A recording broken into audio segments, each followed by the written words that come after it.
صورت ہے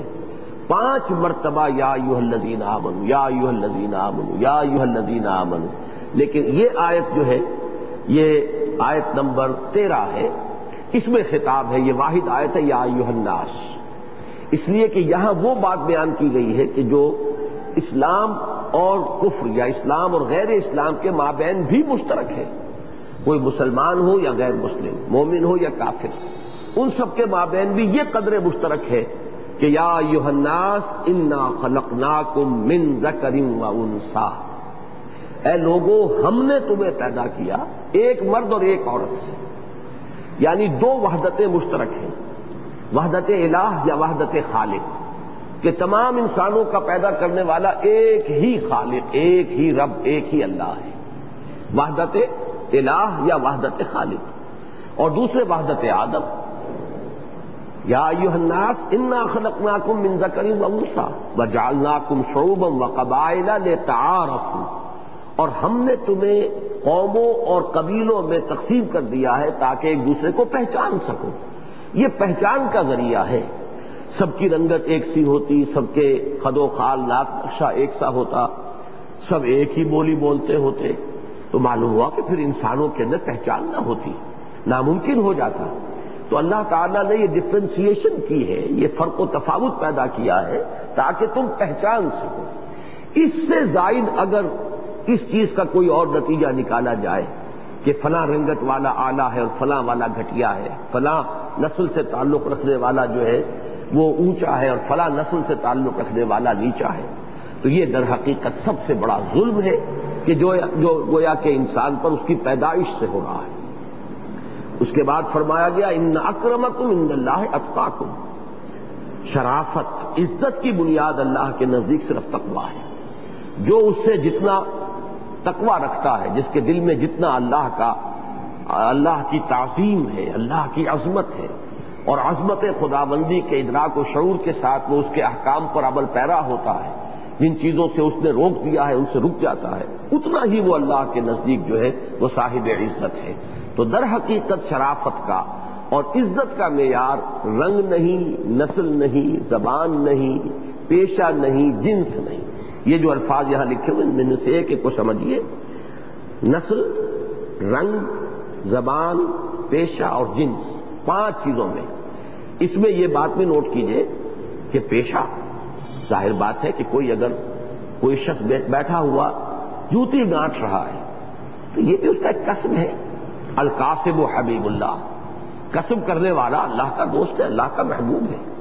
جو بھی اپنی حلال کی روزی حاصل کرنے کے لیے جوتی گانٹھے، لوہار کا پیشہ اختیار کیے ہوئے ہو، کوئی اور اس سے بھی جو ہمارے ہاں عام تصورات کے مطابق کوئی گھٹیا پیشہ ہو وہ اختیار کر رہا ہو، اخلاقی طور پر گھٹیا نہ ہو، لیکن یہ کہ اور دوسرے اعتبارات سے کوئی بھی کام ہو، مزدوری کوئی شخص کر رہا ہے، ڈگنیٹی آف لیبر جسے آپ کہتے ہیں کہ اس کی ایک عزت ہے، اس کا ایک وقار ہے، تو ان میں سے کسی کی بنیاد پر، اور آخری لفظ جنس، اس جنس کی بنیاد پر بھی کوئی اعلیٰ اور افضل اور کوئی ادنا اور نیچ نہیں ہے، یعنی مرد اور عورت کے درمیان ایک انتظامی فرق و تفاوت ہے جو اللہ نے قائم کیا، لیکن یہ کہ شرافت انسانی جس شے کا نام ہے وہ قدر مشترک ہے مرد اور عورت کے مابین، اس لیے کہ ایک ہی نسل سے ہیں۔ میں یہ کہا کرتا ہوں کہ ایک ہی باپ کے نطفے سے بیٹا بھی ہے، بیٹی بھی ہے، ایک ہی ماں کے رحم سے ان کی پرورش ہوئی ہے اور ولادت ہوئی ہے، تو فرق و تفاوت کہاں سے آ جائے گا؟ اسی کو سورہ آل عمران میں فرمایا گیا بعضکم من بعض، نیکی کے بہت اعلیٰ جو بھی مدارج ہو سکتے ہیں ان کا ذکر کیا گیا کہ فالذین ہاجروا واخرجوا من دیارہم واوذوا فی سبیلی وقاتلوا وقتلوا، یہ جتنے اعلیٰ ترین مقامات ہیں نیکی کے، وہ خواہ مردوں نے حاصل کیے ہو خواہ عورتوں نے، اس لیے کہ سورہ آل عمران کے آخری رکوع میں ایک بڑی جامع دعا آئی ہے، اس دعا کے جواب میں پھر اللہ فرماتے ہیں فاستجاب لهم ربهم انی لا اضیع عمل عامل منکم من ذکر او انثی بعضکم من بعض، اللہ نے ان کی دعا قبول فرمائی کہ میں تو تم میں سے کسی بھی عمل کرنے والے کے کسی بھی عمل کو ضائع کرنے والا نہیں ہوں، خواہ وہ مرد ہو خواہ عورت، اور تم سب ایک دوسرے ہی میں سے ہو، یعنی یہ کہ کوئی علیحدہ معاملہ نہیں ہے، جیسا کہ میں نے عرض کیا ایک ہی باپ کے نطفے سے بیٹا بھی اور بیٹی بھی، اور ایک ہی ماں کے بطن سے ولادت ہوئی ہے بیٹے کی بھی اور بیٹی کی بھی، تو بعضکم من بعض، اس میں بھی اعلیٰ ادنا کی بات نہیں ہے، بلکہ شرف انسانیت میں دونوں مساوی ہیں، بلکہ عزت و شرافت کا معیار صرف تقویٰ اور خدا ترسی ہوں گے۔ یہاں میں نے علامہ اقبال کے 2 اشعار نقل کیے تھے، اب اس کے بعد جب ہم نے اس کو عام فہم بنایا ہے تو ان چیزوں کو نکال دیا ہے، لیکن یہ کہ بڑے پیارے اشعار ہیں یہ، اور ان کو آپ حضرات بھی کوشش کریں کہ یہ یاد ہو جائیں۔ کل مومن اخوۃ اندر دلش، اصل میں اس ترکیب کے ساتھ یہ قرآن مجید میں الفاظ نہیں ہیں، در حقیقت یہ الفاظ جو ہیں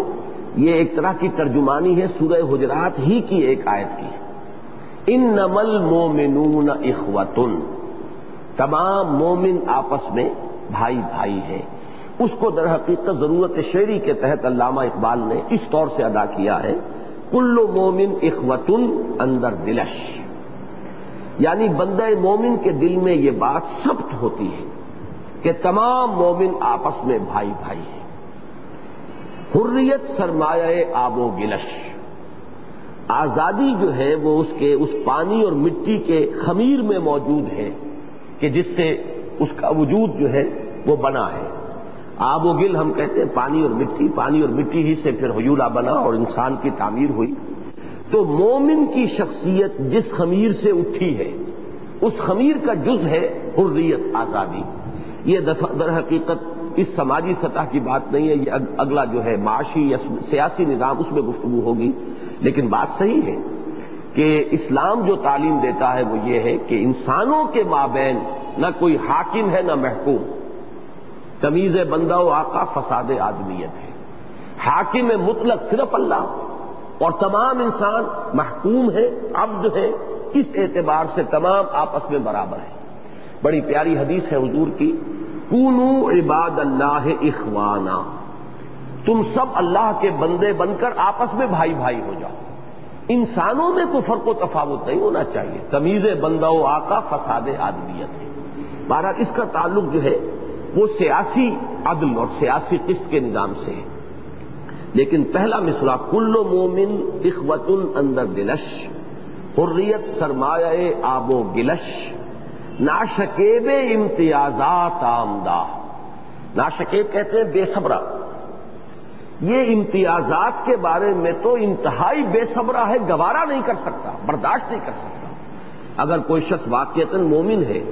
وہ ان امتیازات کو کبھی اس کے تصور میں نہیں آ سکتے کہ یہ ادنا ہے اور یہ اعلیٰ ہے اور یہ گھٹیا ہے اور یہ بڑھیا ہے اور یہ اونچا ہے اور یہ نیچا ہے، لیکن یہ کس کے بارے میں کہہ رہے ہیں؟ جو مومن حقیقی ہو۔ اس وقت ہمارا حال جو ہے اس کو تو علامہ اقبال نے ہی وہ جواب شکوہ میں کہ یوں تو سید بھی ہو، مرزا بھی ہو، افغان بھی ہو، تم سبھی کچھ ہو بتاؤ تو مسلمان بھی ہو۔ ہمارے ہاں بھی وہی اونچ اور نیچ ہے، سید زیادہ ہے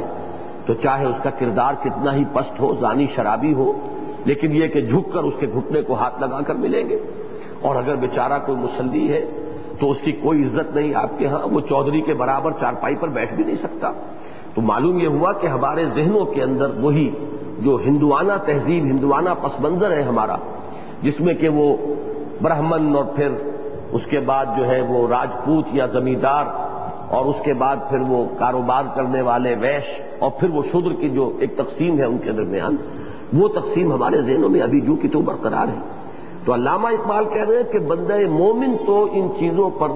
یعنی یوں سمجھیے کہ ان کے بارے میں کسی طرح وہ اپنے آپ کو ریکنسائل کر ہی نہیں سکتا، ان چیزوں کو وہ برداشت نہیں کر سکتا۔ ناشکیب امتیازات آمدہ، در نہاد او مساوات آمدہ، اس کی تو سرشت کے اندر مساوات ہے، یہی مساوات جس کو میں سماجی مساوات کہہ رہا ہوں، یہ گویا کہ بندہ مومن کی سرشت میں ہے، اس کی نہاد میں ہے، اس کی بنیاد جو ہے اس کی شخصیت کی، اس کے اندر ہے مساوات کے تمام انسان برابر ہیں۔ اسی کے لیے میں نے دوسری آیت آپ کو سنائی تھی، سورہ نساء کی پہلی آیت۔ یہ دونوں آیات ایک دوسرے کے ساتھ مضمون کے اعتبار سے بہت ہی متعلق ہیں، مربوط ہیں۔ یا ایھا الذین آمنوا اتقوا اللہ، یا ایھا الناس اتقوا ربکم، وہاں اس میں جو سب سے آخر میں فرمایا تھا ان اکرمکم عند اللہ اتقاکم، یہاں پہلی بات وہ کی گئی، یا ایھا الناس، اے لوگو، اتقوا ربکم، تقوی اختیار کرو اپنے اس رب کا،